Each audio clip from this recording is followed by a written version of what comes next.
Esperamos. Bueno, buenos días a todos y a todas. Bienvenidos a este curso, a este nuevo encuentro que hemos denominado este curso el acceso a justicia en territorio. Bueno, hoy abrimos una nueva temática que va a tener una serie de encuentros vinculados a y que es el de los derechos sexuales. ¿Qué entendemos por derechos sexuales? Bueno, podríamos decir que en un sentido amplio, todas las personas tenemos derecho a disfrutar de una vida sexual elegida, sin violencia, sin riesgos, ni discriminación. Pero entonces, ¿es lo mismo derechos sexuales que derechos reproductivos? Y si hay derechos reproductivos, entonces, ¿hay derechos no reproductivos? Bueno, una serie de preguntas, ¿no?, que abarcan los derechos sexuales y reproductivos, y la sexualidad. Bueno, y si queremos sumar más interrogantes, más preguntas, también nos podemos preguntar por el contexto social, el cultural y el político, ¿no? Cómo intervienen en la concepción de estos derechos, o mejor dicho, en la lectura de estos derechos. Bueno, para responder, o mejor dicho, para reflexionar, ¿no?, acerca de todas estas cuestiones, que hemos invitado hoy a nuestras expositoras, que son tres, y que las voy a presentar, que son la licenciada Laura Andoro, es licenciada en Ciencias de la Educación, egresada de la UBA, es diplomada en Salud Sexual y Género en la USAM, y actualmente trabaja en el Ministerio de Salud, en la Dirección de Salud Sexual y Reproductiva, y también en el Ministerio de las Mujeres, ambos de la provincia de Buenos Aires. También presentar a Julia Cabreja, que también es licenciada en Ciencias de la Educación, egresada de la Universidad de Buenos Aires, y ella es diplomada en Salud y Derechos Sexuales y Reproductivos, y también trabaja actualmente dentro del Ministerio de Salud, de la Dirección de Salud Sexual y Reproductiva, y en el Ministerio de las Mujeres, en Políticas de Género y Diversidad Sexual de la provincia también, ¿no? Y por último, la licenciada Karina Paiva, que también es licenciada en Ciencias de la Educación, egresada de la Universidad de Buenos Aires, es diplomada en Salud y Derechos Sexuales y Reproductivos, y también es trabajadora del área de la Dirección de Salud Sexual y Reproductiva del Ministerio de Salud, y es parte también del equipo del Ministerio de las Mujeres en Políticas de Género y Diversidad Sexual. Bueno, bienvenidas a las tres y gracias por acompañarnos en este encuentro y en esta nueva temática que vamos introduciendo como de a poco, digamos. Bueno, muchísimas gracias, Ana, muchísimas gracias al equipo por la convocatoria, y esperemos pasar una jornada en la que podamos compartir, conversar y introducir nuevos conocimientos y escucharnos un poco, ¿no? Contarles que en este encuentro vamos a llevar adelante una exposición dialogada con algunos momentos de intercambio. La temática, como compartía Ana recién, tiene que ver con los derechos sexuales, reproductivos y no reproductivos, y tomando como foco las conquistas, compromisos y desafíos que tenemos en la atención. Así que, si les parece, Lau, empezar a compartir la presentación. Nos gustaría que cuentes un poquito de qué va el encuentro. Gracias, Cari, gracias, Ana, gracias a todas las personas que se tomaron este tiempo para conectarse y participar de esta capacitación. La primera pregunta es, ¿por qué vamos a hablar aquí de derechos sexuales y reproductivos? Y es compleja esa respuesta. Por un lado, la verdad que en los últimos 20 años todo el campo de la salud sexual y reproductiva ha tenido grandes cambios y avances tanto en materia legal como en la evidencia científica disponible. Y eso nos lleva a tener una necesidad de actualización profesional y laboral constante. También hoy vamos a ver el marco legal de los derechos sexuales y reproductivos. No hay una única ley que remita a los derechos sexuales y reproductivos, sino que es un conjunto de leyes que arman un entramado. Y estas leyes se fueron dictando en los últimos años, y para que estas leyes cobren vida y se conviertan en derechos, necesitan de varias acciones, necesitan de la articulación de políticas y necesita de nuestras acciones laborales. Y ahí hay un punto de central importancia, porque para pensar en nuestras actividades laborales, tenemos que pensar si nuestras acciones, nuestro ejercicio profesional está adecuado a este marco legal que ha sido tan dinámico y que ha crecido tanto. Necesitamos de un ejercicio de instancias de formación, pero también de instancias de reflexión, para pensar si nuestras prácticas de dónde provienen. ¿Por qué trabajamos como trabajamos? ¿Por qué hacemos las cosas que hacemos? ¿Por la costumbre? ¿Por el hábitus institucional? ¿Por nuestros valores personales? Esas acciones se ajustan al marco legal actual, y además de estas instancias de formación y estas instancias de reflexión, quienes trabajamos con perspectivas de derechos, centradas en las personas, de acuerdo al marco legal y normativo, tenemos un gran desafío, porque en nuestras propias vivencias como ciudadanas o como usuarias del sistema de salud, nos encontramos con que no tuvimos esa atención desde esas perspectivas, porque o las leyes todavía no estaban vigentes, o porque no estaban en práctica. Entonces, generar nuestras acciones laborales desde un marco de derechos también implica el desafío de construir nuevas formas de hacer. Entonces, por todos esos motivos es que hoy vamos a hablar de los derechos sexuales y reproductivos, porque realmente ha sido un campo que creció mucho en los últimos 20 años, porque necesitamos conocer este entramado de leyes que hace a la posibilidad de que se conviertan en derechos de los bonaerenses y las bonaerenses, porque necesitamos reflexionar sobre nuestras prácticas y porque necesitamos construir nuevas formas de hacer. Por todo eso, hoy vamos a hablar de los derechos sexuales, reproductivos y no reproductivos, de las conquistas, de los desafíos y de los compromisos. Bueno, muchísimas gracias, Lau. Y para empezar, les queremos invitar a ver si podemos hacer una actividad. Calculo que ya a esta altura de haber atravesado 2 años y pico de pandemia, todos tenemos algún manejo del Zoom, esperamos. Les invitamos a usar la herramienta de anotar. Nosotras vamos a ir leyendo una serie de preguntas y nos gustaría que pudieran poner una marca con la herramienta de anotar si la respuesta a esa pregunta se acerca más al sí o al siempre, o se acerca más al nunca. Pueden poner la marca en cualquier lugar de la flecha, no solamente sí o no. Hay veces que hay gradientes, hay algunas preguntas que por ahí no tenemos una posición tan extrema tomada, entonces podemos poner donde consideremos que estaría nuestra respuesta. La herramienta anotar la encuentran en la barra del Zoom, donde dice silenciar, detener video. Hay una opción que es anotar, y ahí se abre otra carpetita con opciones, y tienen la opción de dibujar, estampar. Por ejemplo, puedo elegir la opción estampar con una estrellita y contesto frente a esta pregunta: ¿elegís qué método anticonceptivo usar? Y cada persona puede contestar sí, no, y pongo la estrellita. No sé si se ve ahí en pantalla, ¿ven la estrellita? Sí. Ahí está también en opciones de vista, ahí aparece todo esto que vos nombrás.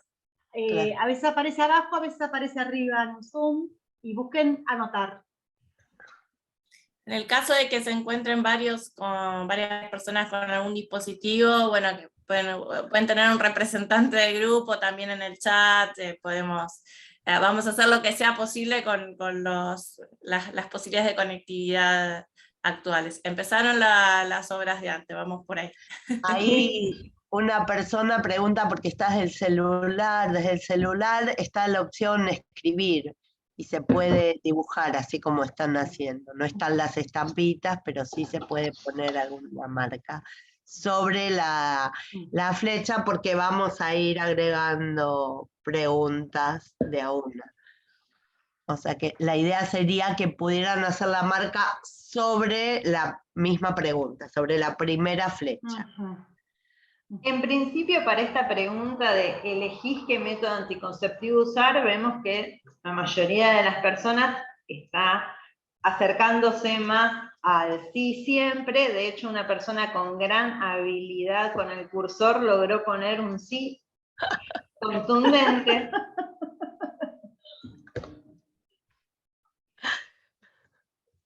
Si les parece, pasamos a la siguiente. Pasamos a la siguiente. ¿Qué dice? ¿Sabes cómo cuidarte de las infecciones de transmisión sexual? Ahí nuevamente les invitamos a marcar. Va creciendo el círculo de la derecha, sí siempre.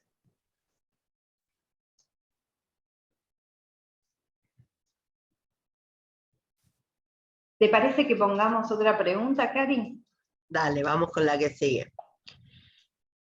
¿La población con la que trabajas sabe a dónde ir para recibir atención?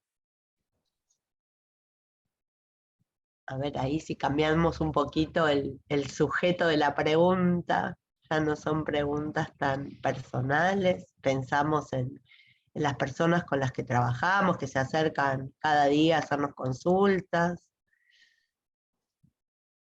Acá vemos un desplazamiento, ¿no? Antes estaba muy centrado en el sí y vemos un desplazamiento hacia el no nunca. ¿Te parece que pasemos a una nueva pregunta? Pasamos a la que sigue. Dice, ¿decidís si identificarte como varón, mujer, trans, no binario u otro?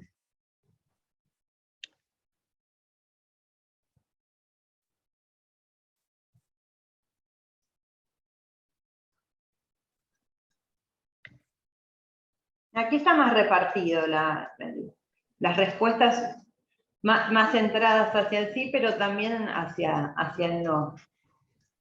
Y en el medio, ¿no? También hay expresiones más como de lo que sería una veces, no siempre.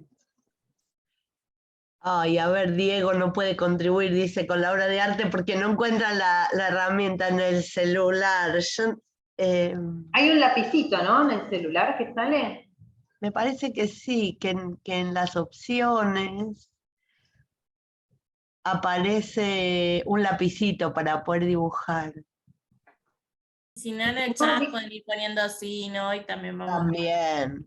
Claro, eso Ah, digo. en la computadora. En la computadora en general aparece en la barra de arriba, donde dice opciones, hay una herramienta que se llama anotar, y ahí aparecen o estampitas, o el lápiz, o se puede elegir el color, la forma. En general aparece en la barra superior de la compu, también como Ana decía, puede aparecer abajo. Sí, yo lo acomodé abajo, por ejemplo. Dice, silencio, detener video, participantes, chat, pausar el video, anotar. Es como el séptimo, la séptima opción dice, lapicito, anotar. Hay que apretar y se despliega en otro menú de opciones. Bueno, pasamos a la siguiente, mientras. Dale. ¿Toda la población de la provincia vive libremente su orientación sexual?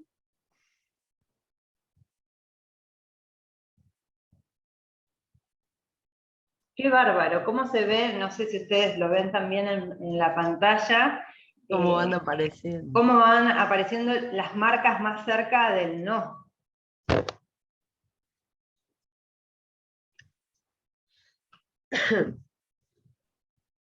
¿Ponemos otra, Lau? Sí. ¿Elegís con quién tener relaciones sexuales?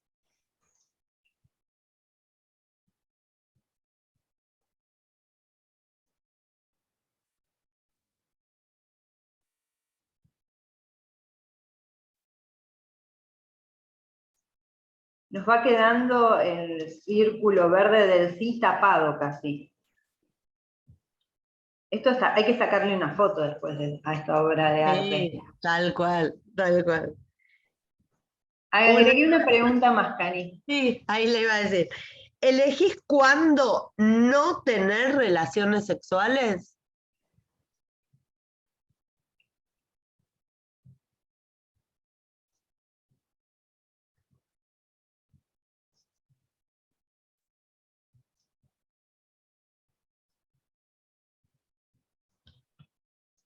Vamos con otra. Las personas que vos conocés de tu entorno, ¿pueden decidir si tener hijas, hijos o no?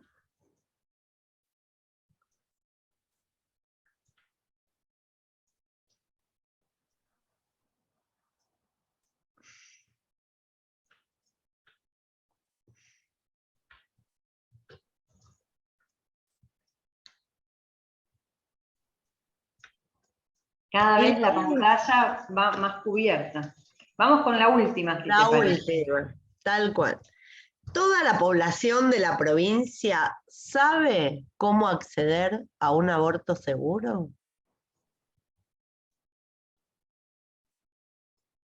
Uf, Tremendo, sí, sí. tremendo. ¿Cuánto trabajo por delante tenemos, gente? Sí. Siendo que somos del equipo de capacitaciones de la Dirección de Salud Sexual y Reproductiva, ardua tarea por delante. Wow, impresionante. No sé, Juli, si le podés sacar vos una foto a esta pantalla. Sí, ahí estoy en eso. A ver si me aguardan un minutito para que se vea mejor. Sí, yo voy a intentar. Ahí Estaría bueno, hay algo que de lo que venía diciendo en la introducción, que es un campo que es muy dinámico, que se fue armando en los últimos 20 años. Estaría bueno que nos juntemos dentro de 10 años, hagamos esa misma actividad y ver cómo la respondemos después de 10 años, ¿no? De implementar más estrategias, más acciones, más instancias de capacitación, de reflexión. Bueno, un poco, no sé si puedo borrar. O si no, tal vez le tenemos que pedir a Juan Cruz que limpie la pantalla porque Anotar, borrar, me parece. Borrar todos los dibujos. Ahí está. Bueno, un poco la idea de introducir estas preguntas es poder hablar de los derechos sexuales y reproductivos. Ahora vamos a ver cuál es la definición, las definiciones de los derechos sexuales, de los derechos reproductivos y de los no reproductivos, pero son cuestiones que tienen que ver con nuestra vida cotidiana, que aparecen en la vida diaria de las personas, y también hay algo que vimos, que cuando las preguntas eran individuales, las respuestas generalmente se orientaban a que son cuestiones que logramos resolver, que podemos satisfacer esos derechos, pero que se amplía el abanico de respuestas y los matices cuando empezamos a hablar, bueno, pero a la población con la que trabajamos, ¿también están garantizados estos derechos? Nuestro entorno cercano, en todos los casos, cuentan con la misma información y con las posibilidades de acceder a prácticas seguras, y ahí empezamos a ver que no siempre, que a veces, o que no nunca. Y eso, en el marco del encuentro de hoy, nos lleva a pensar, bueno, ¿qué estrategias podemos llevar adelante para darle vida a estas leyes que hacen a los derechos sexuales y reproductivos? Desde cada lugar laboral, ¿qué acciones podemos hacer para difundir los derechos, difundir los servicios en los que se pueden acceder a prácticas seguras? Nada, la idea era poder pensar en preguntas concretas que hacen a nuestra vida diaria, cotidiana y a nuestra identidad, para ver cómo aparecen los derechos sexuales y reproductivos, que no son solamente formulaciones escritas en la legislación. Pasamos a la siguiente.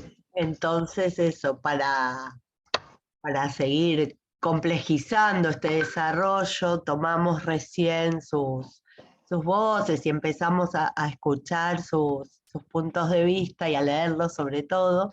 Pero bueno, ahora queremos ver cuáles son los derechos sexuales y cuáles son los derechos reproductivos. Sí, vamos a ir desarrollándolos de a uno para poder conocerlos o conocerlos un poquito más. Si hablamos de derechos sexuales, hablamos de poder decidir, y es fundamental esta acción, poder decidir cuándo, cómo y con quién tener relaciones sexuales, y que la vivencia de la sexualidad sea libre de violencias, libre de presiones. También implica que cada persona pueda elegir libremente su orientación sexual y la identidad de género. Y además de estas decisiones que tenemos derecho las personas, también tienen que ver con poder acceder a información actualizada, certera, validada, sobre cómo cuidar nuestra salud. Y además de las decisiones y además del acceso a la información, tiene que ver con poder acceder a servicios de salud que permitan cuidar nuestra salud. Tiene que ver con estas tres dimensiones, con el poder decidir, con poder disfrutar del propio cuerpo y de la intimidad, y también a que ese ejercicio sea libre de violencias y de presiones, y también pudiendo acceder a información y a servicios de calidad.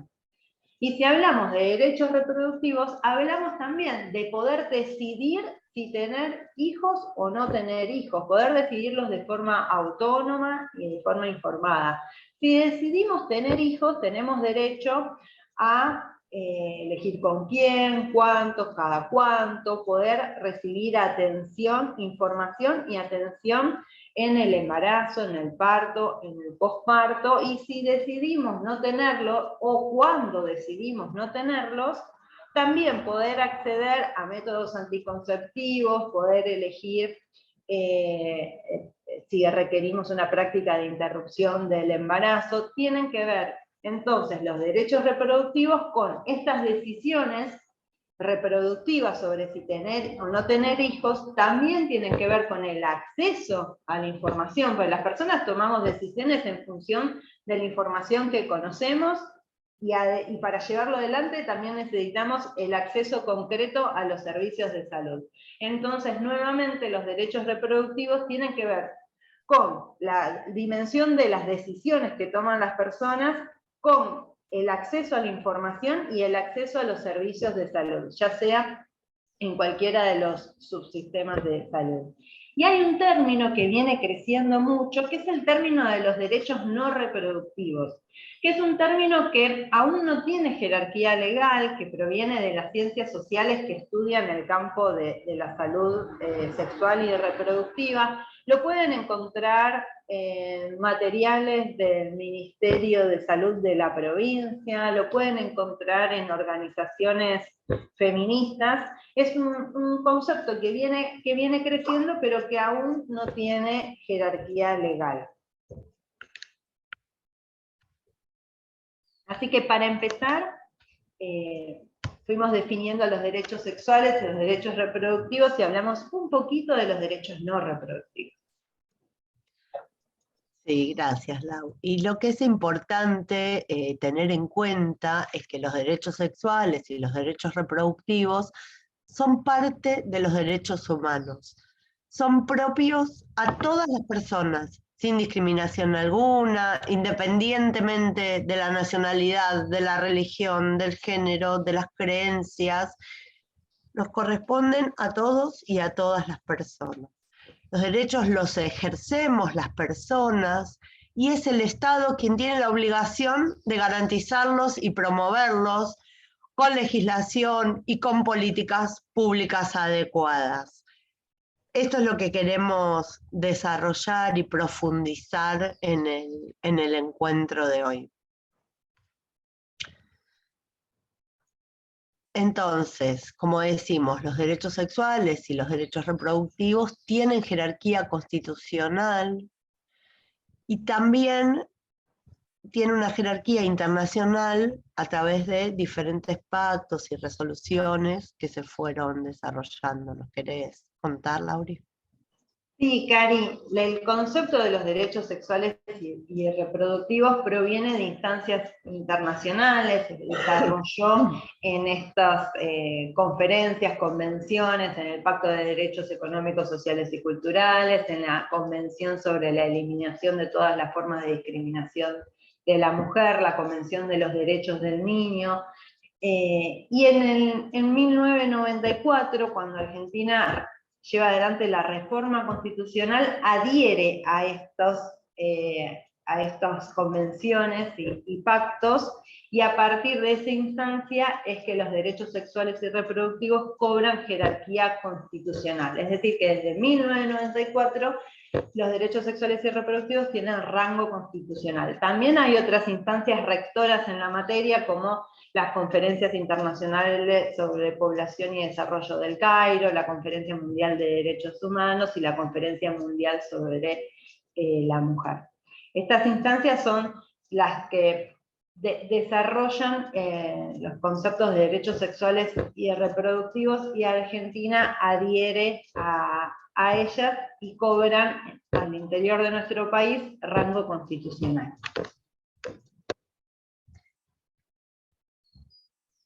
Y en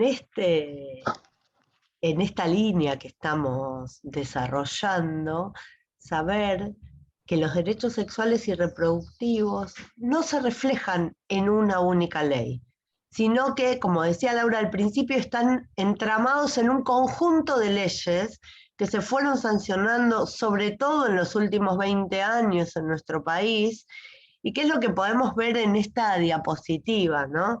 Por eso hablamos del marco legal de los derechos sexuales y reproductivos.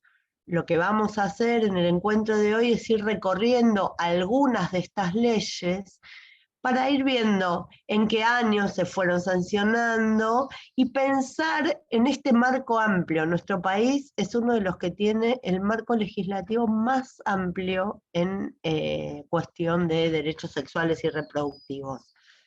Algunas de las leyes que queremos desarrollar hoy son las que están marcadas en negrita: la Ley de Salud Sexual y Procreación Responsable, la Ley de Parto Humanizado, también vamos a desarrollar algo de la Ley de Anticoncepción Quirúrgica, de la Ley de Salud Sexual Integral, de Educación Sexual Integral, perdón.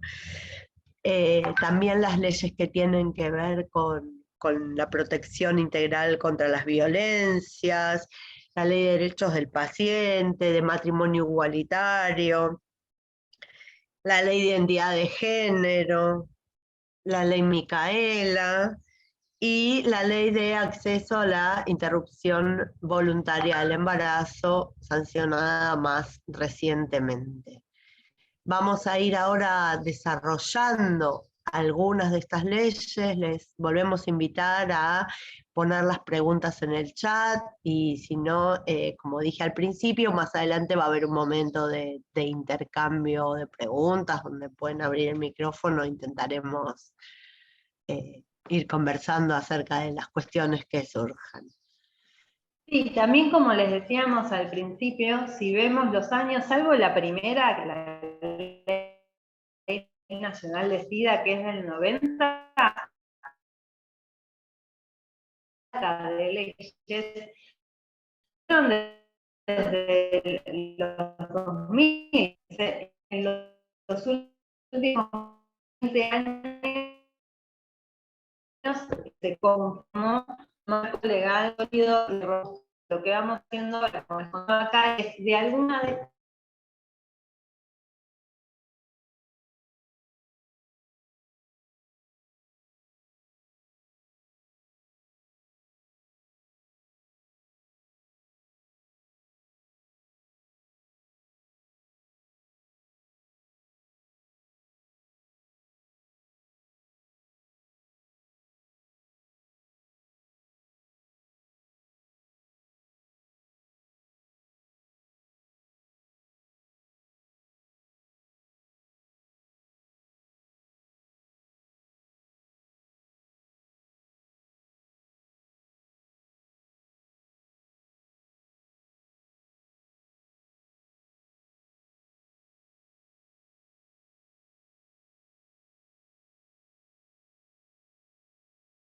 una jerarquía constitucional, y en ese marco, a través de las organizaciones feministas y de los sectores más progresistas del país, impulsaron distintos proyectos de ley para que salga esta ley nacional, pero en 3 ocasiones fueron rebotados. Recién, digamos, 8 años después, se consigue la primer ley nacional, que es una ley, la verdad, que es súper pionera, habla concretamente de los derechos sexuales y derechos reproductivos, que para la época era algo que no se veía. Las denominaciones de la época clásicas eran la salud reproductiva, la planificación familiar. De hecho, bueno, el nombre es procreación responsable. Esa era como la cosmovisión de la época, y hablar de los derechos sexuales y reproductivos, la verdad que ya era un montón.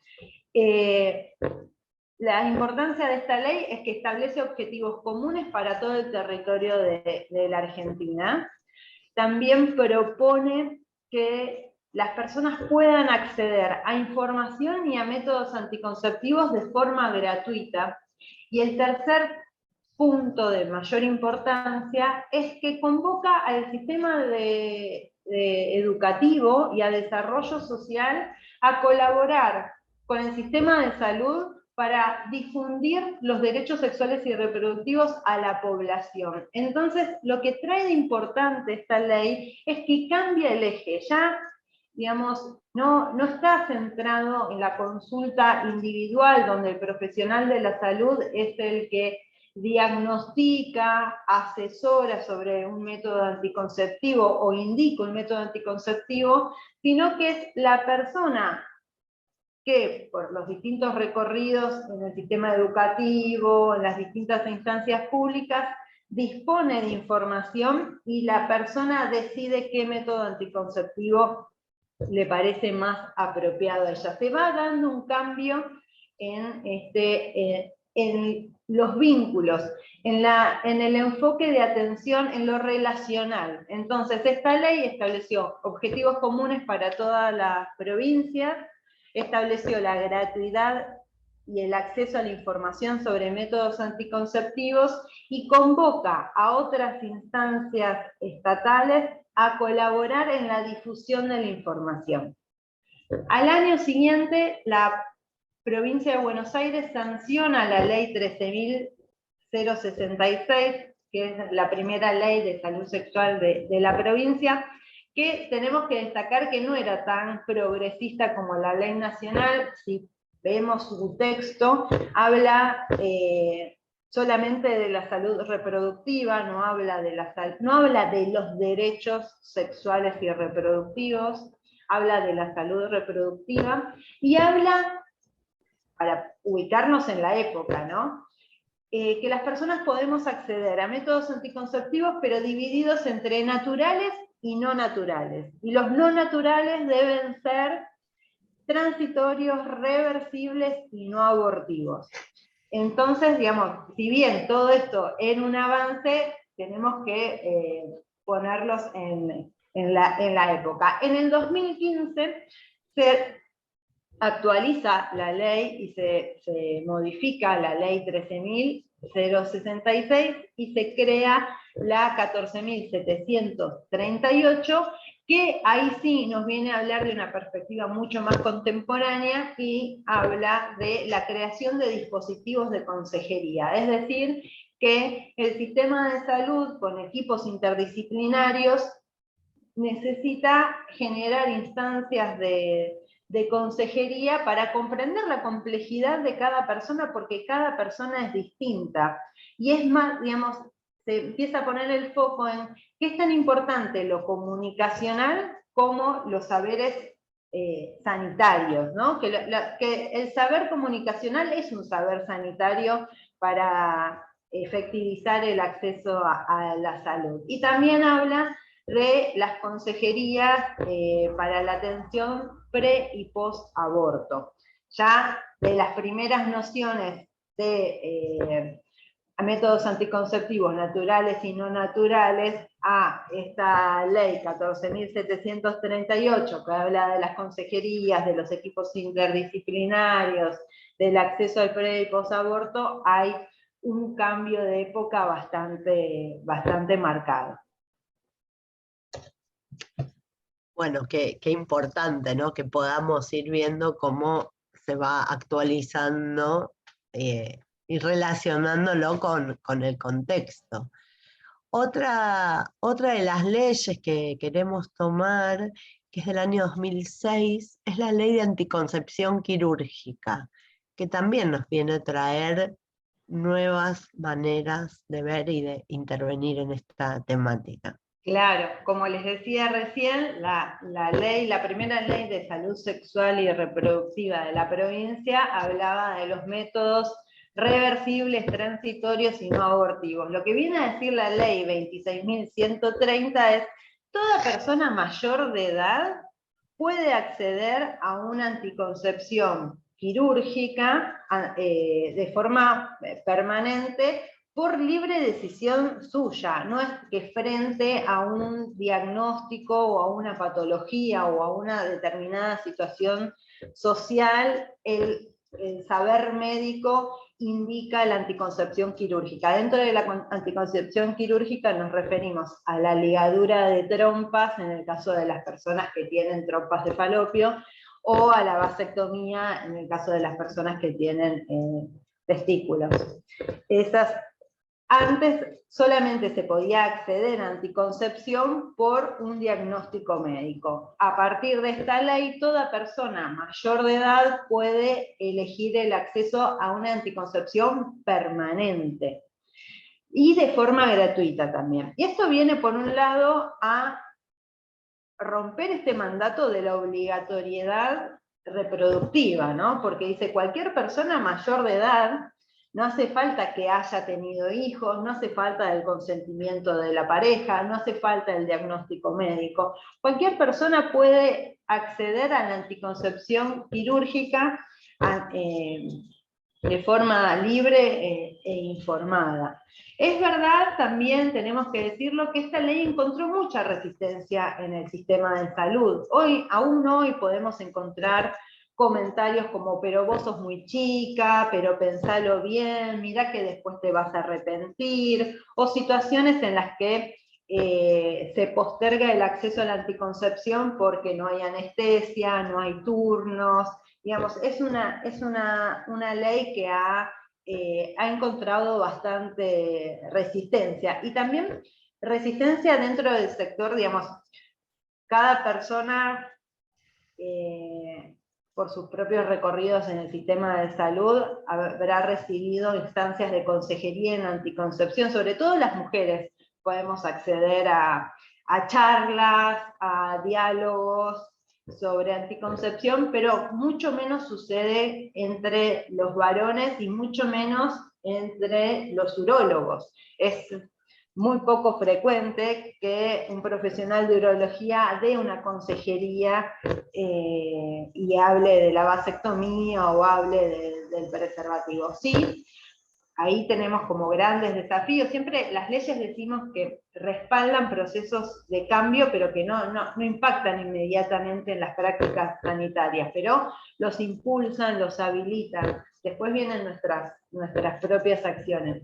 Sí tenemos que decir que hay un cambio en la actualidad, que hay una altísima demanda, o la mayor demanda que ha habido en vasectomía. El interés de las masculinidades en acceder a un método anticonceptivo de forma permanente no se ha visto en otras épocas, y el sistema de salud está ahí intentando aumentar esa oferta para la demanda creciente que hay. Pero bueno, en el 2006 esta ley significó un montón en el cambio del enfoque. No sé si se ve este cambio en la concepción, donde cada persona decide libremente si quiere realizar una anticoncepción de forma permanente.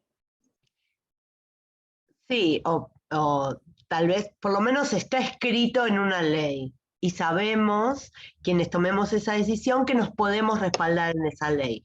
Porque después lo que pasa en el devenir, en la vida cotidiana, es que las leyes tardan en impactar, tardan las personas en adaptar sus formas de actuar y de intervenir de acuerdo a su profesión, en actualizarse a poder implementar estas nuevas leyes, ¿no? Como la palabra escrita, hasta que llega a la acción, pasa un tiempo y tiene un recorrido, en algunos casos más largo que otros, en algunos casos más largo del que desearíamos, seguramente. Sí. Otra de ¿Qué es lo que nos motiva a estar aquí hoy? ¿No? Claro, tal cual. Otra de las leyes en las que queremos hacer foco es la que tiene que ver con los derechos del paciente, la historia clínica y el consentimiento informado.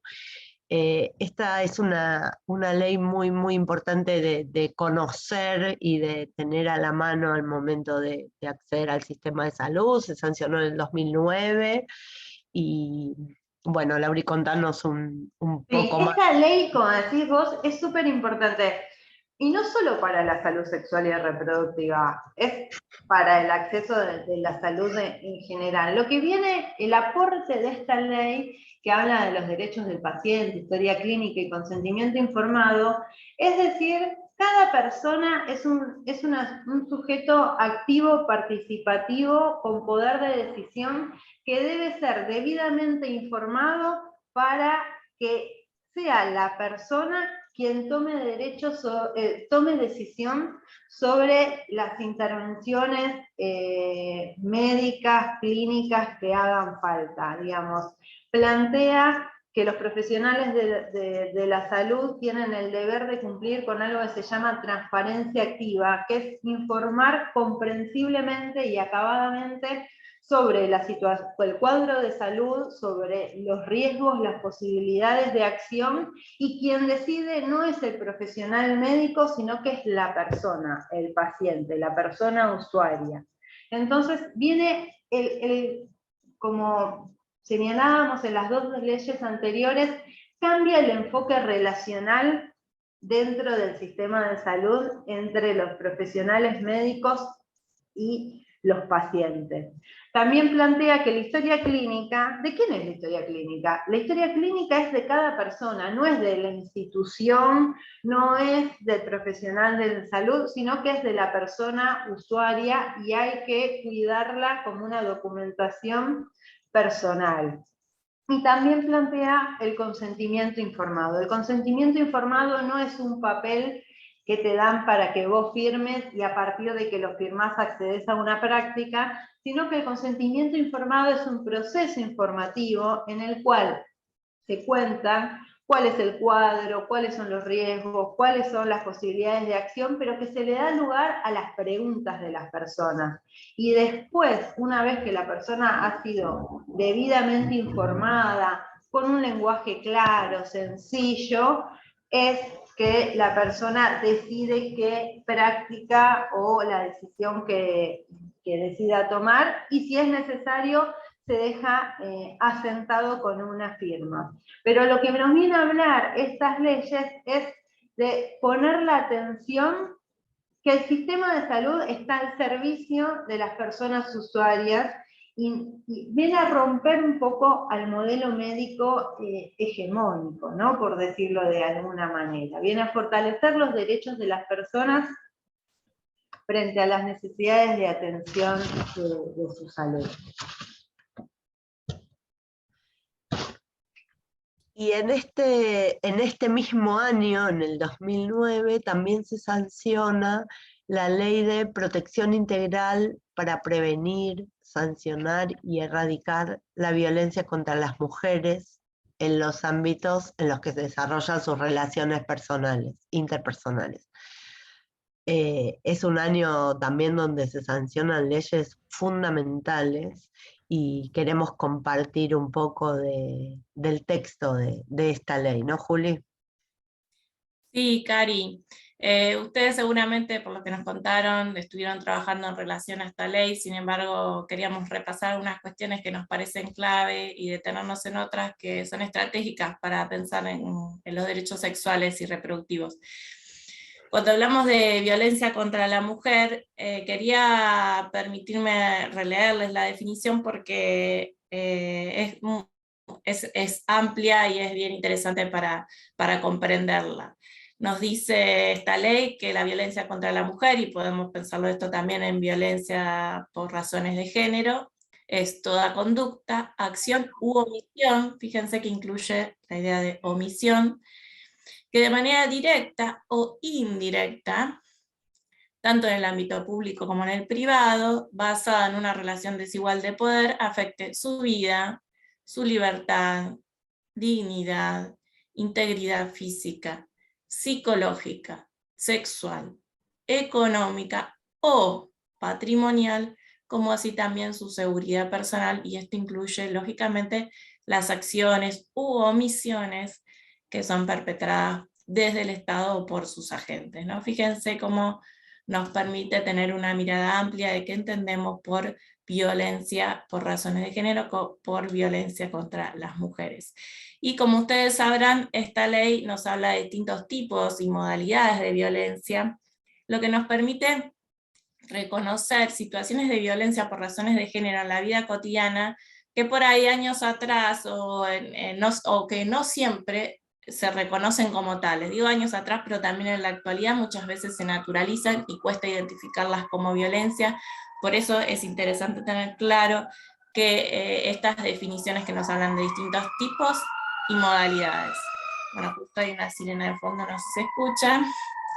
Repasando los tipos, nos habla de tipos de violencia física, psicológica, sexual, económica y patrimonial, y simbólica, y cuando habla de modalidades, nos habla de la violencia doméstica, institucional, laboral, la violencia mediática, la modalidad de violencia contra la libertad reproductiva, que ahora nos vamos a detener un minuto en ella, y la violencia obstétrica, que también nos vamos a detener, y dos leyes posteriores también incorporan las modalidades de violencia callejera y la violencia público-política. Respecto de, sabemos que las modalidades y los tipos de violencia se dan cruzados, digamos, estas son definiciones que ayudan a analizar, a entender, a comprender, a identificar, pero que en la vida real se nos dan cruzados los distintos tipos de violencia, las distintas modalidades, y por cada modalidad, en cada ámbito pueden encontrarse distintos tipos de violencia, y por cada tipo de violencia puede identificarse en distintos ámbitos, ¿sí? Ahora, me quería detener también en la modalidad de violencia contra la libertad reproductiva, ¿no? En esta línea de que venimos hablando de derechos reproductivos, cómo fuimos avanzando en el marco normativo en Argentina, pues esta es una ley nacional. Nos dice la definición que es aquella que vulnera el derecho de las mujeres a decidir libre y responsablemente el número de embarazos, o el intervalo intergenésico entre nacimientos, de conformidad con la ley 25.673 que crea el Programa Nacional de Salud Sexual y Procreación Responsable, que es aquella ley que les comentó Laura al inicio, que crea este programa en el año 2002. Fíjense cómo la cita y retoma esto cuando habla de derechos reproductivos. Y respecto de la violencia obstétrica, nos habla de que es aquella que también tiene que ver con estos derechos sexuales y reproductivos, que es aquella que se ejerce desde el personal de salud sobre el cuerpo y los procesos reproductivos de las mujeres. Y que esto se expresa en trato deshumanizado, en la sobremedicalización, en la patologización de los procesos naturales.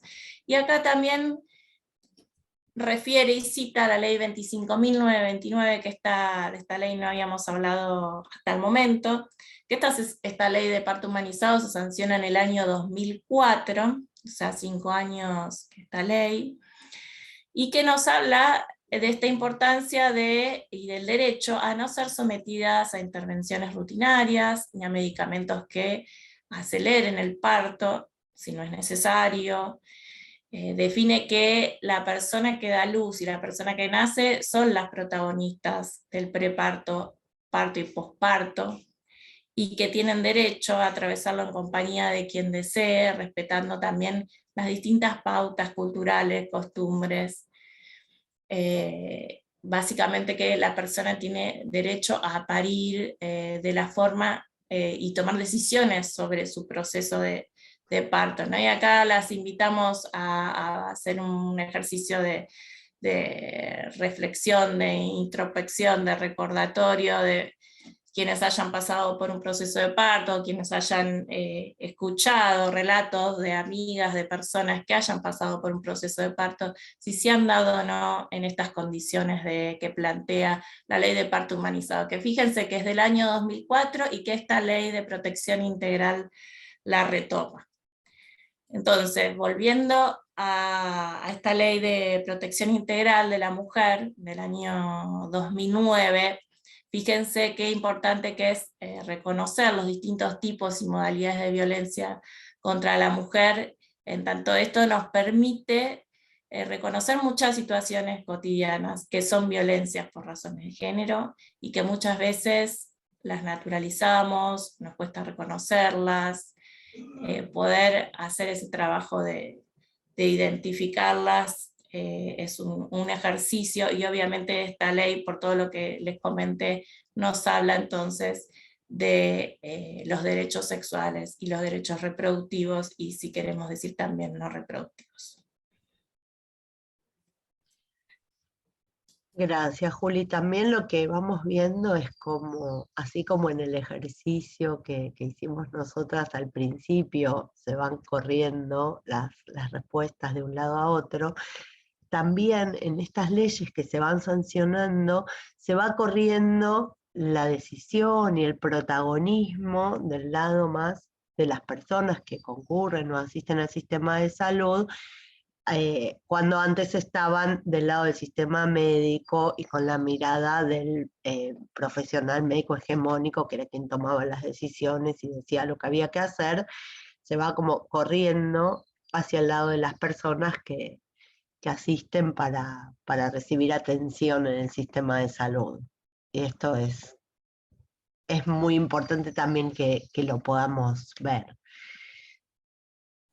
Otra de las leyes que involucra más al sistema educativo, pero que también nos atraviesa en esta temática, es la Ley Nacional de Educación Sexual Integral, así como su correlato provincial. Si nos querés contar, Juli. Sí, Cari, acá fíjense, en esta diapositiva pusimos leyes distantes en el tiempo, ¿no? Porque la Ley Nacional de ESI de 2006, bueno, después tenemos la provincia del 2014, también la Ley Micaela del 2018, la nacional y la provincial en el 2019, pero todas nos hablan de la importancia de la educación en distintos ámbitos, ¿no? La ley de ESI se focaliza en la escuela, pero siempre pensando en la escuela en articulación con otras instituciones, ¿no? Pero lo que nos plantea es la necesidad de tener una mirada integral sobre la educación sexual. Y esto que implica, por un lado, que la educación sexual integral se dé en todas las escuelas, en todos los niveles, en las escuelas de gestión tanto estatal como privadas, en las distintas modalidades, y que también dentro de cada escuela se trabaja en la vida cotidiana de la escuela, ¿no? y en todas las materias y asignaturas. ¿Qué significa esto? Implica tener una mirada integral de la educación sexual. sea, no se reduce solamente a la dimensión biológica o a la cuestión de la genitalidad, de la sexualidad, sino que se piensa la sexualidad en un sentido bien amplio y que incluye tanto aspectos biológicos como sociales, como afectivos, como psicológicos y como éticos, ¿no? Y de hecho nos habla de esta mirada integral en tanto que tiene, se piensa desde distintos ejes que implican este abordaje, esta mirada integral. La ESI plantea un enfoque de derechos, plantea incorporar la perspectiva de género, cuestiones en las que ustedes, por lo que nos contaron, están trabajando y continuamente se están formando, respetar la diversidad, reconoce la valoración de la afectividad, fíjense, y nos habla de cuidar el cuerpo y la salud.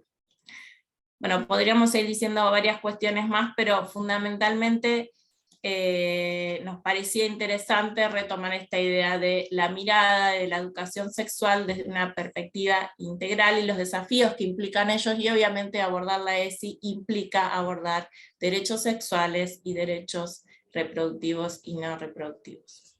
Juli, quería agregar algo, que es que así como venimos hablando de las otras leyes que plantean otra forma de vinculación entre las personas, ya sea dentro de quién es paciente y quién es profesional de la salud, la ESI también, al hablar de una mirada de la sexualidad de forma integral, viene a hablar de cómo nos vinculamos entre las personas, cómo nos vinculamos con nosotras mismas, cómo nos vinculamos con los demás. Entonces ahí hay como un denominador en común de todos estos aportes que trae este nuevo marco legal.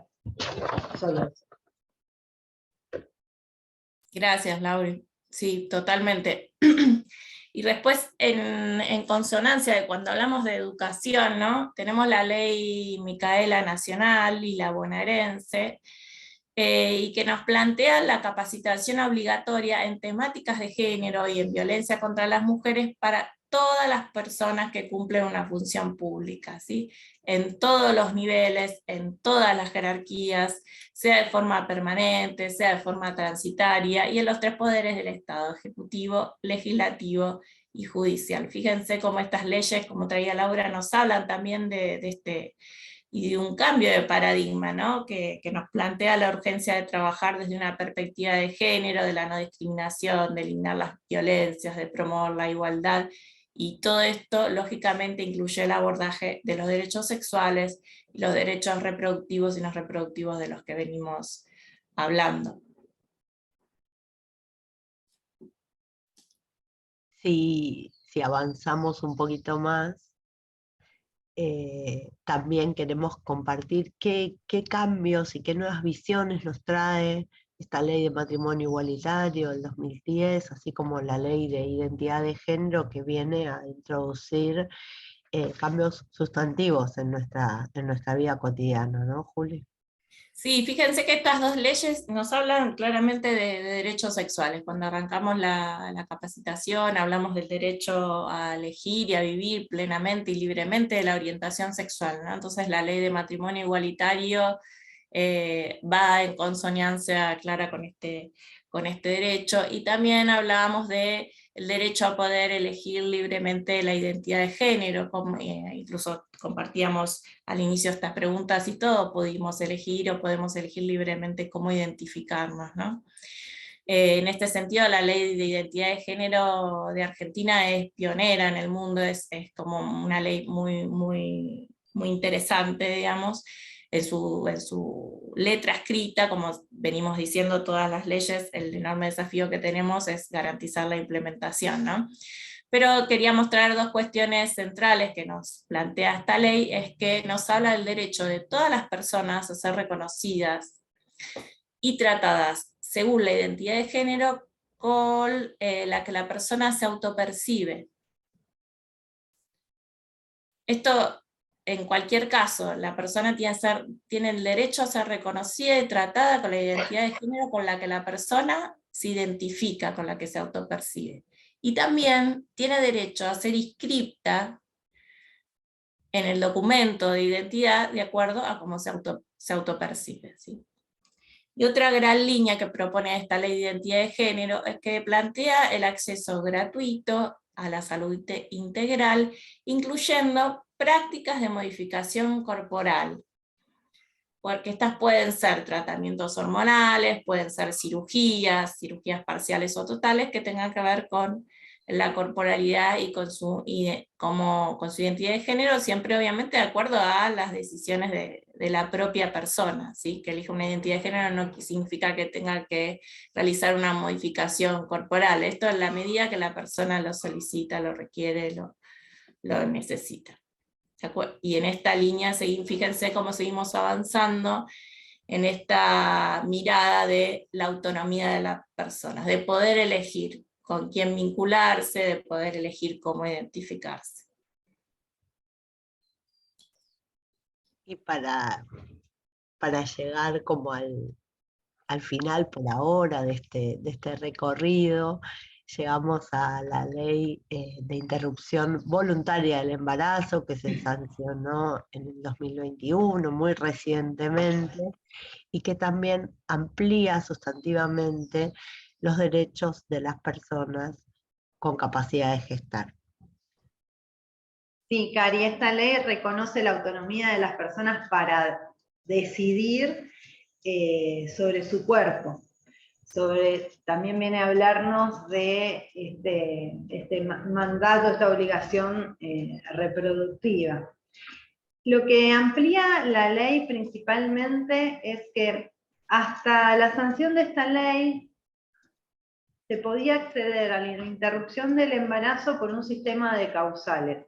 Es decir, que cada persona podía abortar con un aborto seguro en el sistema de salud, cuando el embarazo era producto de una violación, cuando el embarazo ponía en riesgo la vida o pone en riesgo la salud de la persona, el profesional tratante tenía que hacer un documento, un instrumento que se llama acreditación de causales. Es la persona gestante que quiere interrumpir le tenía que contar cuáles eran los motivos que la llevaban a la necesidad de abortar, y el sistema de salud tenía que dejar constancia de eso. Lo que viene a plantear la ley 27.610 es que se puede acceder a la interrupción del embarazo a través de un sistema mixto de plazos y de causales. Es decir, que de acuerdo a la edad gestacional, hasta las 14.6 semanas de edad gestacional, hasta las 15 semanas de edad gestacional, la persona accede a la práctica de forma voluntaria, sin necesidad de dejar asentado cuáles son los motivos. Por supuesto que la persona que aborta tiene motivos para abortar, pero no es necesario que el sistema de salud deje asentado o que indague cuáles son esos motivos. A partir de las 15 semanas de edad gestacional, sigue en vigencia el sistema de causales que está funcionando desde 1921, que son estas tres situaciones en las cuales si el embarazo es producto de una violación, si el embarazo pone en riesgo la vida o el embarazo pone en riesgo la salud, se puede acceder a través de la ILE, que lo que requiere es dejar asentado cuáles son los motivos, cuáles son los riesgos a los que se expondría la persona de continuar con la gesta. Entonces decimos que esta ley también lo que hace es reconocer la autonomía de las personas. Por supuesto que, como decía recién, todas las personas tienen motivos, no es un proceso incómodo, doloroso abortar, pero no hace falta que den cuenta al sistema de salud, ni que el sistema de salud deje asentado cuál es la situación que atraviesa esa persona. Esto es lo nuevo que introduce la interrupción voluntaria del embarazo. Entonces, desde enero del 2021 tenemos un sistema de acceso a la interrupción del embarazo mixto, de plazos, que es la IBE, y de causales, que es la ILE. Y esto rige para todo el sistema de salud en su conjunto, para las obras sociales, para el sistema privado y también para el sistema público. Tenemos que contar que, así como dijimos antes, que la ampliación del marco legal no siempre impactó inmediatamente en las prácticas sanitarias, en el caso de esta sanción realmente tuvo un grado de respaldo muy alto dentro del sistema de salud. Se amplió un montón la cobertura en atención primaria, como en los hospitales de mayor complejidad. Realmente que por un lado, si bien creció la demanda, alivianó bastante la tarea, porque el no contar con esta ley también era un pesar para el sistema de salud. Y respecto a esto que decía, aumentó la demanda, no hay más abortos que antes, lo que hay son más abortos seguros, bajó la cantidad del aborto clandestino.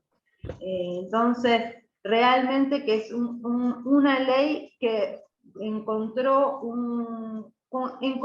cambios en las prácticas sanitarias con un impacto inmediato, a diferencia de otras que decimos que hubo resistencia, que aún hoy hay resistencia. En este caso respaldó a muchos equipos. Sí, tal cual, Lau, es también súper importante lo que vos traes, ¿no? Porque que no es que hay más abortos que antes, sino que hay más abortos seguros y que por tanto menos personas se mueren o tienen consecuencias graves a raíz de haber realizado abortos inseguros. Siempre lo que decimos es que cuando una persona toma la decisión de abortar, que esto no es gratuito para esa persona, por el impacto que tiene la decisión tomada. Entonces, la importancia es que el sistema de salud pueda respaldar y acompañar esa decisión con un proceso seguro, con un profesional responsable, en un lugar cuidado.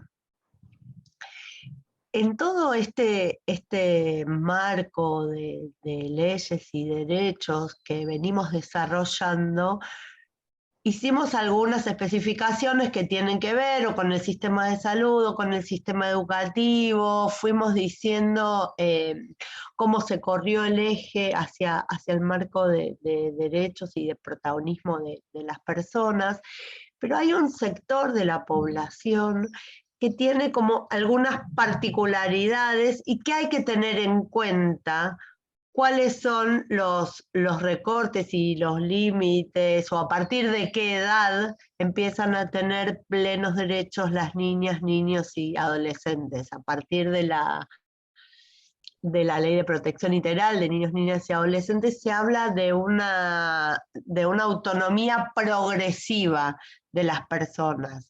Entonces esto también lo queremos tomar en el encuentro de hoy. Sí, Cari, como venimos señalando con todas las leyes, lo que vienen a reflejar es que nadie puede ser sustituido en el ejercicio de sus propios derechos. Ni el sistema de salud, ni, digamos, no hay que tomar atribuciones ni presumir decisiones por otra persona. Digamos, cada persona es titular de derecho en los distintos requerimientos, ya sea para acceder a anticoncepción quirúrgica, para acceder a una práctica de interrupción del embarazo, para adecuar su identidad autopercibida, digamos, nadie puede ser sustituido en el ejercicio de su autonomía, y lo mismo sucede con los niños, niñas y adolescentes, que hay veces que por buenas intenciones o por costumbre se hace como cierta tutela, o se habla, en vez de referirse a ellas, a la persona adulta que la acompaña. Lo que nos viene a recomendar los cambios que hubo en el Código Civil y Comercial, como la ley que mencionaste, es que tenemos que apuntar a la capacidad progresiva, de acuerdo a cada edad, siempre dirigirnos a esos niños, a esas adolescentes, escuchar su voz. Hay que garantizar la voz de niños, niñas y adolescentes, es el interior superior del niño. Y de acuerdo a la edad, bueno, hay instancias que son complejas y es mejor que la persona, por la complejidad de la situación que va a atravesar, que esté acompañada, pero que esté acompañada por un referente afectivo a ella. No necesariamente llamar a la madre, al padre, al progenitor, sino una persona que sea verdaderamente de confianza para brindarle contención, para brindarle apoyo. En cuanto a los requerimientos formales, y en esto para mostrar la capacidad progresiva, hasta los 13 años se busca promover que las personas, niñas, niños, accedan al sistema de salud acompañados por una persona que les dé contención. Entre los 13 y los 16 años tienen autonomía para tomar sus decisiones y sobre todo para acceder a consultas de información o que no impliquen un riesgo en su práctica. Y en las situaciones que la práctica implica cierto riesgo, pueden estar acompañadas los consentimientos, los asentimientos por una persona de su confianza. Pero si la práctica no tiene complejidad, si es una práctica de consulta, de asesoramiento, hay que ganar el acceso a la salud, no hay que demorarlo porque la persona no está acompañada. Si un niño, una niña, un adolescente se esforzó en llegar al sistema de salud, logró llegar a la consulta, tenemos que garantizarle la atención, tenemos que escuchar qué es lo que viene a solicitar, qué situación está atravesando, no rebotar a la persona en busca de algún adulto, adulta familiar. Y lo que quedó establecido desde el año 2015 es que las personas a partir de los 16 años son autónomas en lo que respecta al cuidado de su propio cuerpo. Entonces, no hay ningún tipo de requerimiento de acompañamiento. Sí, obvio, si es una situación compleja y crítica, siempre es mejor que todas las personas tengamos la edad que tengamos, que estemos acompañadas, pero no es un requisito que pide el sistema de salud para que la persona acceda a la atención. Siempre hay que garantizar el acceso a la salud, porque es un derecho, hay que garantizar, escuchar la voz de niños, niñas y adolescentes, generar instancias que sean participativas y en la medida de lo posible que estén acompañados por personas que sean de su máxima confianza para que encuentren apoyo. Así que eso es lo que queríamos resaltar en lo que respecta a niños, niñas y adolescentes y lo que trae este marco legal, que como venimos marcando como un denominador en común, es que nadie puede ser sustituido en el ejercicio de sus derechos. Sí, hay algo ahí que quería retomar porque también está como en el acervo popular, ¿no? Que niñas, niños y adolescentes deben concurrir con su padre o su madre. No, lo que dice la ley y lo que debemos apoyar es que tienen que ir con alguien de su confianza, con una persona adulta que los pueda acompañar empáticamente en la decisión que van a tomar, porque también a través de nuestro recorrido sabemos que muchas veces las situaciones de violencia se generan al interior mismo de la familia, entonces ahí estaríamos reforzando una doble violación de sus derechos. Sí, y también esto de garantizar la confidencialidad, la privacidad, la calidad de la información que brindamos, los mismos principios que rigen para toda la atención de las personas, también cuando brindamos atención a niños, niños y adolescentes, y no solamente desde el sistema de salud, también desde las otras instancias estatales en las que nos vinculamos. Sí, gracias, Lauri. Ahora, por otro lado, hay algunos enfoques de atención que se promueven desde la salud sexual y reproductiva.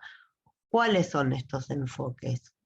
Estos enfoques sí, tienen que ver con el enfoque de género, el enfoque de derechos humanos, de diversidad sexual, un enfoque centrado en la persona. Es un poco, hasta recién recorrimos como los principales aportes de la legislación sobre derechos sexuales y reproductivos, y esto, el enfoque viene a pensar, bueno, ¿cómo llevamos adelante esta implementación? ¿Cómo le damos forma en las prácticas laborales cotidianas a ese marco legal? Entonces, bueno, para que se pueda implementar y darle vida a esas leyes, necesitamos generar nuevos enfoques de atención. Y en ese sentido, el enfoque de atención a través de la perspectiva de género viene a hablarnos de que estemos atentos de las relaciones de poder, de las relaciones asimétricas de poder, que hay veces que se dan en el ámbito privado, en la casa, pero también se pueden dar en el ámbito laboral, en el ámbito social, y podamos tener intervenciones acordes, o también que quienes llevamos adelante la atención no estemos generando situaciones de desigualdad, de asimetría por nuestras condiciones de poder, o por los géneros, o por la identidad de género, o por la orientación sexual. El enfoque de la diversidad sexual nos viene a proponer, de nuevo, no presumir la orientación sexual ni la identidad de género de las personas, y más concretamente no presumir que todas las personas son heterosexuales, porque esas presunciones, si bien es una práctica sencilla, esas presunciones terminan excluyendo del sistema de salud y del sistema de atención, ya sea educativo, judicial, a las personas, porque se siente tal discriminación al no poder no poder reconocer mi orientación sexual, o la violencia por las presunciones que pueden tener los distintos agentes estatales, que lo que termina sucediendo es que las personas no quieren ir más. No quieren ir más a la escuela, no quieren ir más al sistema de salud, no quieren ir más a la justicia, digamos. Entonces se terminan excluyendo por todas estas intervenciones discriminatorias que a veces las hacemos sin darnos cuenta, porque venimos naturalizados de tal manera, pero bueno, tenemos que tomarnos el trabajo de pensar si nuestras acciones están siendo acordes al marco legal actual. También el enfoque de derechos humanos viene en consonancia con todas estas leyes a plantear: cada persona es una persona sujeta, activa, participativa, que con la información adecuada va a tomar la decisión que le parezca más oportuna, y que nadie puede ser sustituido en el ejercicio de sus propios derechos, y viene a hablarnos de la autonomía y de cambio de postura de cómo nos vinculamos con el otro. Y el cuarto enfoque es el enfoque centrado en la persona, que es poder escuchar atentamente y contar con equipos interdisciplinarios para poder situar a cada persona. No es la misma respuesta a las 10 personas que voy a atender hoy en el consultorio, o en la salita, o donde sea, sino que cada persona necesita una contextualización, una escucha atenta, darle la oportunidad de que haga todas las preguntas, buscar qué sistemas de apoyo necesito para yo ser más clara cuando me comunico con esa persona y no hablarle a todas por igual. Entonces, los enfoques de atención, estos 4 enfoques de género, de derechos humanos, de diversidad y centrado en la persona, son formas de implementar este marco legal que estuvimos recorriendo. Tal vez un pequeño ejemplo muy claro que se da cotidianamente en situaciones de atención de personas es poder llamar, en principio llamar a la persona solo por el apellido, para poder preguntarle después cómo quieren que lo llame. Hay veces, como en esto que decimos, ¿no? Las leyes vienen por un lado y después se van como implementando y se van adoptando su implementación en la vida cotidiana.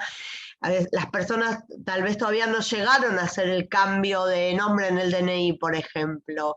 Entonces, tomemos solo el apellido para después poder preguntarle cómo le gustaría que la llame. O tratar también de escuchar qué es lo que esta persona necesita o qué viene a preguntar, sin dar por supuesto que porque se acercó al centro de salud tiene una cuestión puntual de salud, a veces necesita como una escucha más amplia. Todas estas cuestiones hacen a ese enfoque de derechos que Laura recién detallaba tan claramente, ¿no? Y si me permitís, Karina, sí, un poco para claro. refrescar, la primera capacitación que iniciamos este año justamente tuvo que ver con esto, ¿no? Con la perspectiva de género en territorio. Y la expositora, y además los invito, si no recuerdan, a repasar y a volver a conectarse, porque todas las capacitaciones quedan grabadas. A veces uno se va perdiendo algunas cosas y en una segunda escucha puede como relevar otras cosas que no pudo escuchar en la primera. Se citó ejemplos y están subidos videos como bien claros. Digamos, los videos son de médicos que atienden, pero cómo es con perspectiva de género y cómo es sin perspectiva de género, ¿no? Y en donde ese modo o esos ejemplos que esa persona, cómo atiende esa persona, creo que los 4 enfoques que ustedes situaban están ahí en esas entrevistas. Entonces, bueno, refrescar e invitar a aquellos que no lo han podido ver a revisar o a rever este primer encuentro. Bárbaro, Ana. Bueno, muchísimas gracias. Y les volvemos a invitar a ir poniendo las preguntas o los comentarios que les surjan en el chat, porque tal vez en algún momento del desarrollo de la presentación surge una duda, una pregunta, algo que no está claro, y cuando llega el momento de las preguntas ya se olvidaron. Por eso siempre les decimos, vayan anotándolas, así luego las podemos retomar.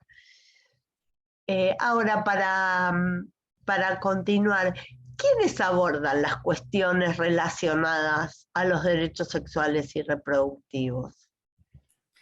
Sí, Cari, como venimos viendo, los derechos sexuales, reproductivos y no reproductivos, implica cuestiones que no se reducen a el ámbito de la salud.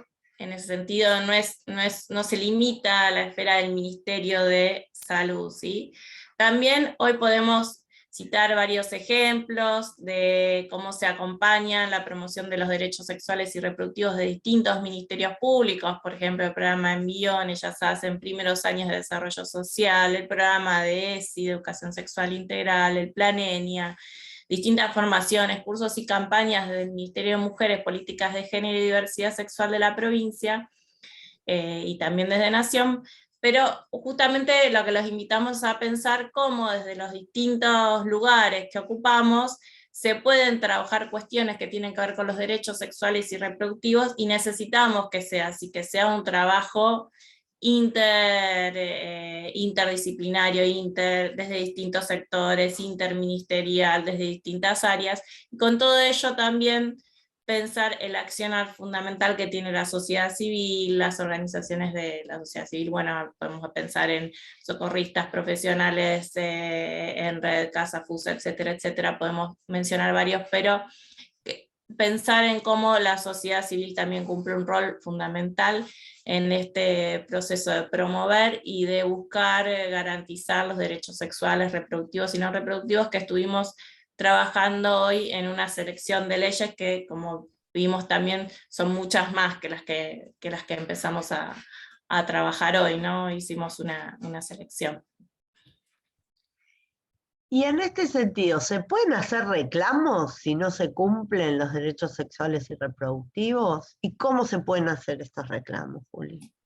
Sí, claramente se pueden hacer reclamos. Hoy contamos con la línea del 0800, el 0800-222-344, si quieren ahí escribirlo en el chat, que responde situaciones de falta de atención, mala atención del sector público, es para cualquier lugar del país, y también brinda información a la población, como también a los equipos de salud, sobre métodos anticonceptivos, sobre interrupción legal y voluntaria del embarazo, entre otros temas que hacen a la salud sexual y a la salud reproductiva.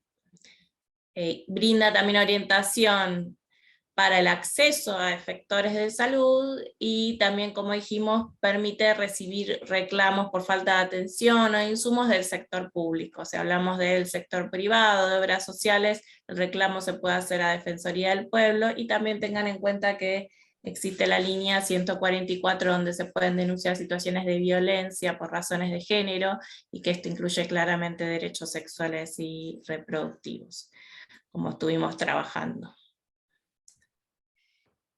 Y por último, ¿hay materiales para trabajar los derechos sexuales, reproductivos y no reproductivos? Sí, contamos con folleterías súper interesantes del año 2009, del Programa Nacional se amplía la circulación de materiales informativos de derechos sexuales, derechos reproductivos, que están dirigidos a la población y aquellos también dirigidos a equipos de salud. Van a ver que los materiales de Nación, en todo figura el 0800 que les comentábamos. Estos materiales se encuentran impresos y demás, pero también los encuentran todos publicados en los sitios web de provincia y de Nación. Hay folletería, hay láminas, hay guías técnicas, hay manuales para armar talleres de promoción, materiales hay muchos, y la verdad que son materiales muy, muy lindos, muy elaborados, son bien interesantes. Si no los conocen, los invitamos a recorrer tanto el sitio web del Ministerio de Salud de Nación como el de la provincia. En ambos van a encontrar materiales muy interesantes.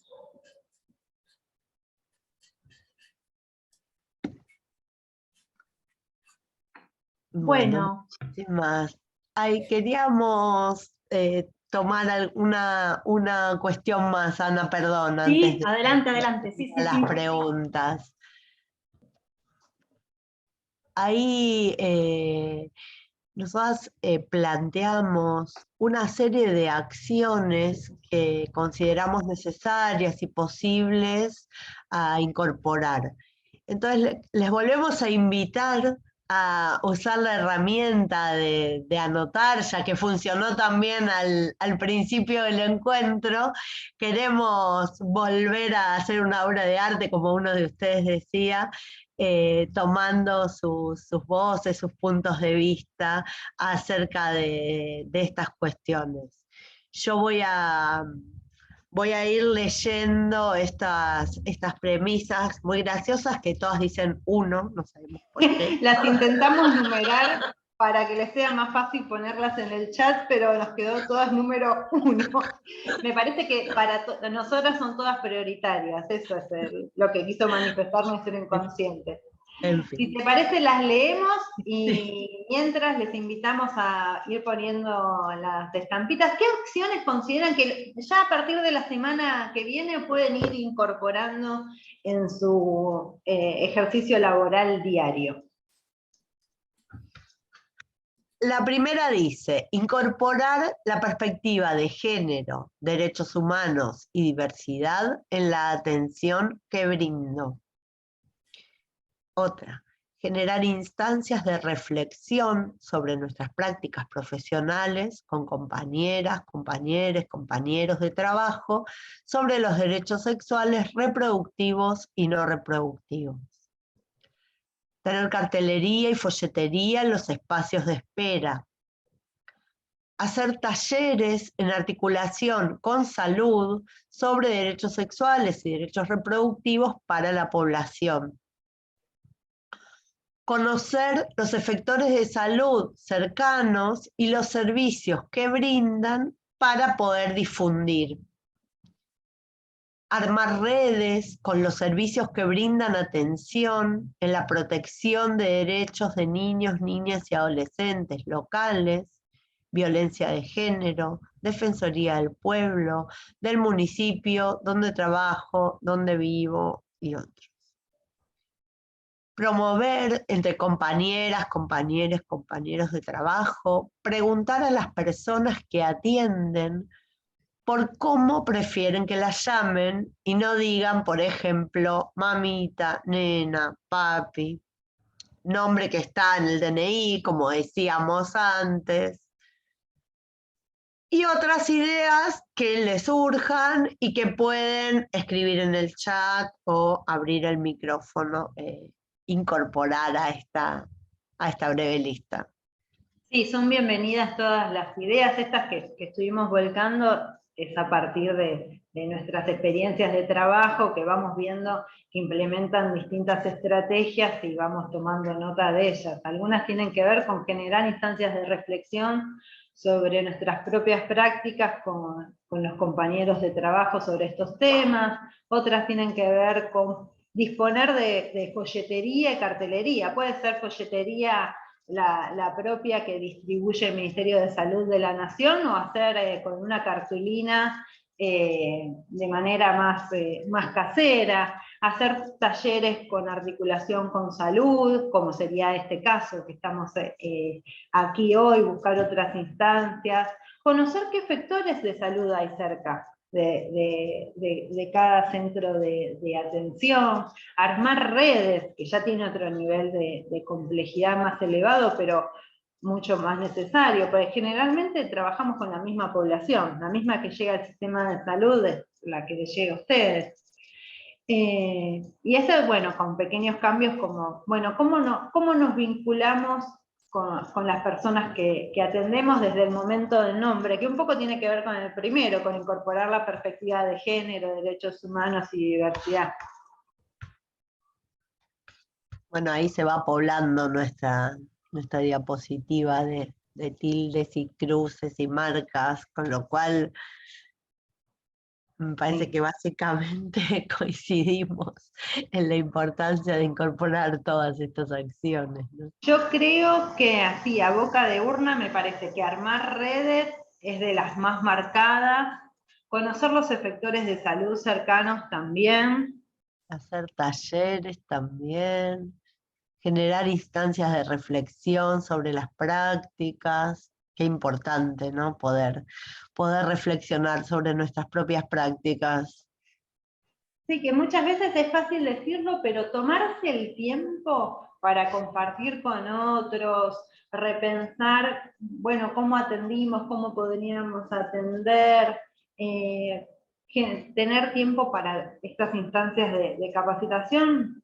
Es decirlo, pero no es tan fácil encontrar el tiempo para llevarlo adelante, pero es súper necesario, y la verdad que les agradecemos que nos hayan convocado a este encuentro. Esperamos que sea un puntapié para las reflexiones. Bueno, creció mucho armar redes y conocer efectores. Me parece que si tuviera, promover entre compañeros de trabajo, creo que esas tres están como en el podio, ¿no, Cari?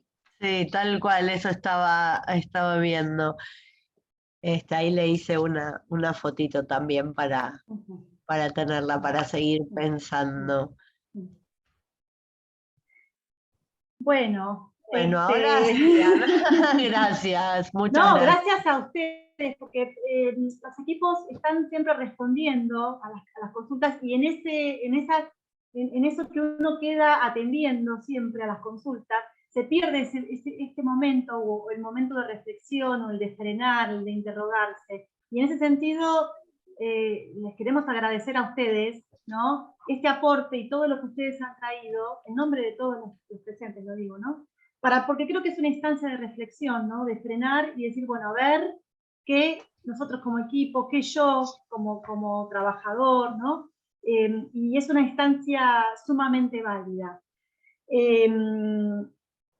Abrimos a las preguntas y las pueden escribir, o directamente acá levantan la mano, Cajus, a la que veo, el Cajus de Lomas de Zamora, si quieren tomar la palabra. No. Perdón, pensé que alguien levantaba la mano. ¿Alguien quiere hacer alguna pregunta? Yo quería realizarles una pregunta sobre la cuestión de derechos no reproductivos o justamente reproductivos. Nosotros como agentes del Estado, ¿cómo nos convendría o cómo sería más eficaz organizar una campaña? ¿Desde qué perspectiva? Porque tengo entendido que la perspectiva de género está, digamos, intercalada dentro de esas cuestiones más sensibles. ¿Cómo hablar de derechos no reproductivos o reproductivos? ¿Qué estrategia les parece, digamos, para abarcar esa grieta, si se quiere, o esa diferencia?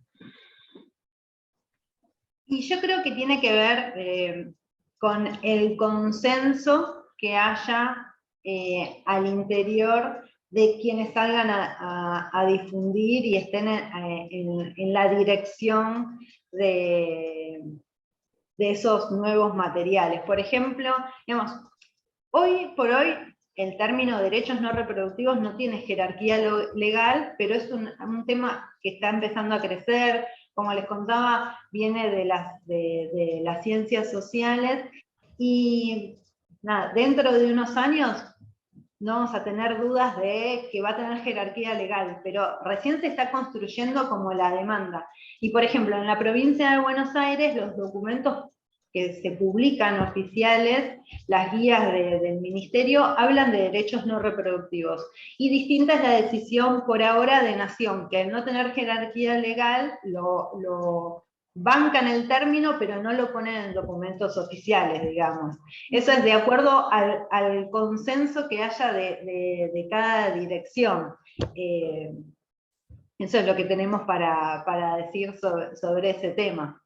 Yo creo que lo que buscamos visibilizar es que se puede elegir no tener hijos, y que que no hay un mandato por tenerlos, y que hay situaciones de la vida que las personas que necesitamos interrumpir un embarazo, se interrumpe porque las personas no quieren tener hijos, y muchas veces porque las personas ya tienen hijos y necesitan espaciar el nacimiento entre unos y otros, o porque ya no quieren tener más hijos por las necesidades económicas, por lo que cuesta la crianza, porque tienen un profundo conocimiento de lo que es la maternidad o la paternidad.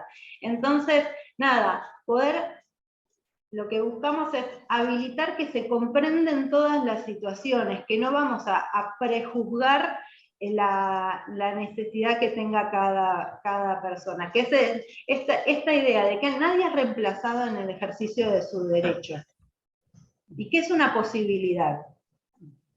No sé si respondo. No, yo lo que pensaba es como en la importancia de poder escuchar, no de ir con un discurso armado de que ahora hay que decir esto, así como antes decíamos otra cosa, sino justamente al contrario, la importancia de la escucha y de ver qué le pasa a esa persona, por qué situaciones está atravesada y qué es lo que nos puede compartir. Y en función de eso, tal vez incorporar algunas preguntas. Sí, lo que es muy importante y nosotras siempre resaltamos es estar convencido y convencida y haber probado como estas formas de comunicarse, tal vez probar entre ustedes, bueno, y si viene una persona que me plantea esto, ¿qué le diría o cómo haría o cómo hago? A veces entre nosotras mismas decimos, se nos nota en la cara cuando algo no va acorde a lo que estamos diciendo, ¿no? Como hay algo que sí hay que tener en cuenta, es que vaya como en la misma línea lo que decimos, lo que hacemos y lo que sentimos y lo que pensamos. Que no es fácil, que es un trabajo y que hay que practicarlo y pensarlo, pero sí es importante como ir en el sentido en el que pensamos, porque si no, no podemos llevar adelante ninguna acción. Y siempre priorizando la escucha. Para agregar algo más en la línea que traían las compañeras, ¿no? Priorizando la autonomía de las personas, reconociendo que la otra persona es quien tiene el derecho a decidir sobre cómo vivir su propio cuerpo, cómo, si tener hijos o no tener hijos, cuántos hijos. Es la otra persona quien decide sobre su propio cuerpo y no nosotros, ¿no? Venimos de modelos que se contrastan con los enfoques que traía Laura en la presentación, en que quien decidía era el médico o la médica, o quien decidía era otra persona. No, quien decide es, la idea de los derechos sexuales y reproductivos dice, quien decide es la persona sujeta de ese derecho. No sé si respondimos, si no pueden volver a repreguntar, quizás alguien más tenga alguna otra pregunta. ¿Alguna cuestión que queda dando vuelta? No, muchas gracias. No, por favor. No, yo quiero reflexionar por ahí. Primero, decirles que en el chat todos hablan de la excelente exposición, agradecen, les gustó mucho, también quiero compartirlo con ustedes, todo clarísimo, también ponen en el chat.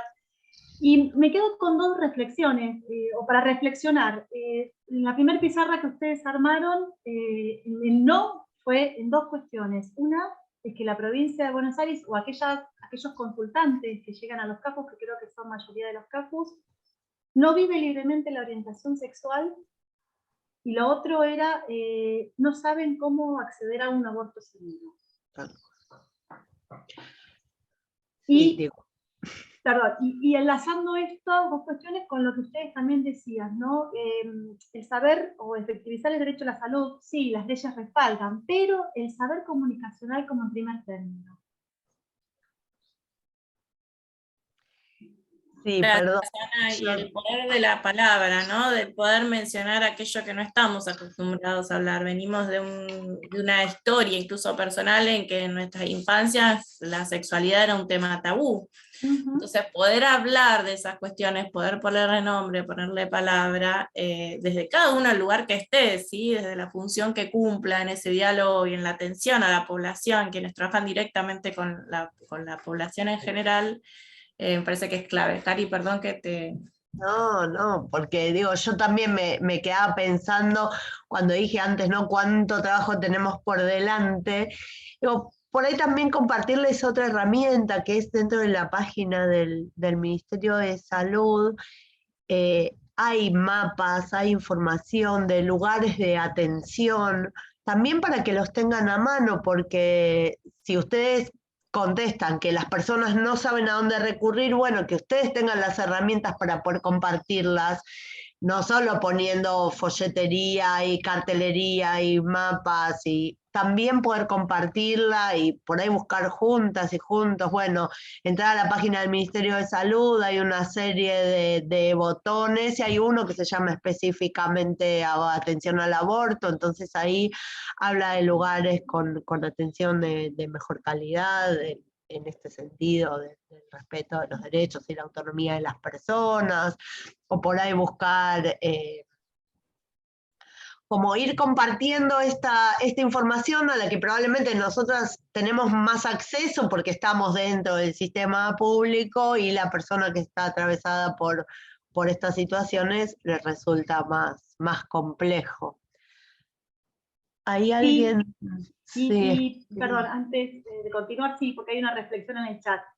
También yo al principio decía que este es un inicio, ¿no? Los derechos sexuales y reproductivos, grandes rasgos, pero las próximas capacitaciones van a ser un poco más específicas. La próxima va a ser la ley de identidad de género. Y como ustedes saben, en nuestra dirección hay un grupo de abogados que se encargan de rectificar partidas, ¿no? Y que van a estar presentes también para contar cómo se lleva adelante esto y todo lo que tiene que ver con la ley de identidad. Y las próximas también van a ser las leyes de IDE, ¿no? Y también por ahí podemos incorporar un poco esa red, que también es otra de las cosas que se señalaron, ¿no? Esa red y cuáles son los efectores a donde se puede reenviar también para hacer algunas consultas más particulares y en relación más a la salud, porque, bueno, los CAFUS lo que hacen es solamente nada más y nada menos. Nada más y nada menos, ¿no? De informar, pero también de escuchar, informar, alojar, contener, bueno, etcétera, etcétera, etcétera, y también de brindar información a dónde podría dirigirse, ¿no? Por ahí por alguna consulta más específica, ¿no? Y retomo lo que dice el chat, que acá alguien dice a modo de reflexión, las víctimas llegan a nuestro CAFUS cuando sus derechos ya fueron vulnerados. Hay que trabajar mucho con la información.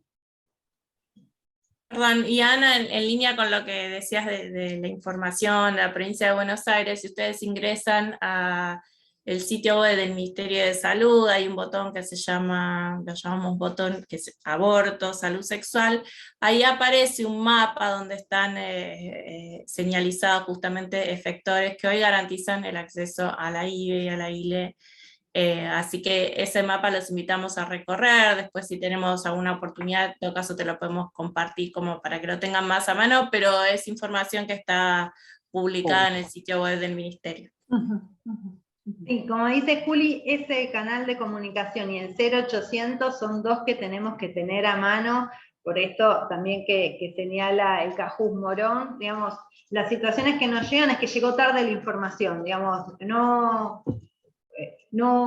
hubo otras aperturas antes, pero bueno, ya que llegó, ahí tenemos en concreto un canal de comunicación y mientras tanto la tarea de seguir fortaleciendo a través de la ESI en las escuelas, a través del sistema de salud, a través de las campañas, toda esta información, porque como decíamos al principio, si vemos, es en los últimos años que se desencadena todo este marco legal, y que hasta que genera cambios en las prácticas lleva mucho tiempo, lleva resistencias, hay gente que lo acompaña, por supuesto, hay gente que lo viene motorizando antes de que sea marco legal, porque no es que las leyes se hacen y después digamos, hay una demanda anterior a las leyes, por eso es que llegan a ser leyes, pero también implican resistencias a los cambios, y en el mientras tanto tenemos la tarea de desde cada lugar ir informando, y hay veces que parece una pequeñez, pero que haya láminas, que haya folletería sobre estos temas en los lugares, ya te da cuenta de que por más que en el diálogo no aparezca el tema, se dice de estos temas sí se hablan en este lugar, ¿no? Y después es más probable que si hay láminas y folletos sobre cuestiones ligadas a los derechos sexuales y reproductivos, surja la conversación sobre algo relacionado a los derechos sexuales y reproductivos. Y ahí, si surge eso, bueno, tener a mano el 0800 de salud sexual, que por más que no sea una consulta que hagamos en nombre propio, la podemos hacer como equipo, son llamadas no anónimas, pero sí confidenciales, son gratuitas, tener a mano la página web del Ministerio de Salud, que está la idea de que va a salir una línea propia de provincia para salud sexual, pero se está elaborando. Pero mientras tanto está todo ese georreferenciamiento a los servicios, digamos. Yo creo que ambientar los espacios en los que trabajamos hace a que se habilite la palabra y la circulación de la información. Bueno, estamos en horario y me hago eco de lo que dice, perdón, acá alguien antes de terminar dice, se podrán hacer banners, folleterías para compartir por redes sociales, crear redes sociales específicas para difusión, ¿no? Era como una idea, ¿no? Claro. Para sumar a esto, a la comunicación, ¿no? La comunicación. Bueno, y estamos en horario, decía que me sumo un poco a lo que decía el Cajón de Tandil, agradecer la excelente exposición de ustedes, y no solo por la exposición, sino por la claridad que nos han contado todas las leyes y la historia, que la han hecho tan amena. Bueno, agradecerles a las tres, a Julia, a Laura y a Karina, en nombre de todo el equipo de capacitación, pero también en nombre de toda la dirección, por haber compartido y por habernos traído esta información que creo que nos quedamos todos pensando y reflexionando, y seguramente va a producir efectos que, no sé si en 10 años, pero en un año tal vez nos volvemos a encontrar y ahí podemos intercambiar y contarles. Bueno, ojalá. Muchísimas gracias a ustedes por la convocatoria, por la participación, por la escucha atenta. Sabemos ahí, como dicen algunas personas, están en su lugar de trabajo y entendemos el contexto de la participación, pero bueno, confiamos en que pueda empezar a prender un poco de luces, hacer un poco de luz sobre algunos temas que no se trabajan tan cotidianamente. Así que muchísimas gracias. Muchísimas gracias por la invitación y un placer compartir este encuentro. Y gracias por las palabras ahí en el chat. Bueno, y nosotros nos volvemos a encontrar el mes que viene y bueno, seguimos con esta temática que son los derechos sexuales y reproductivos, ¿sí? Bueno, nos vemos el próximo mes. Adiós a todos y a todas. Hasta luego.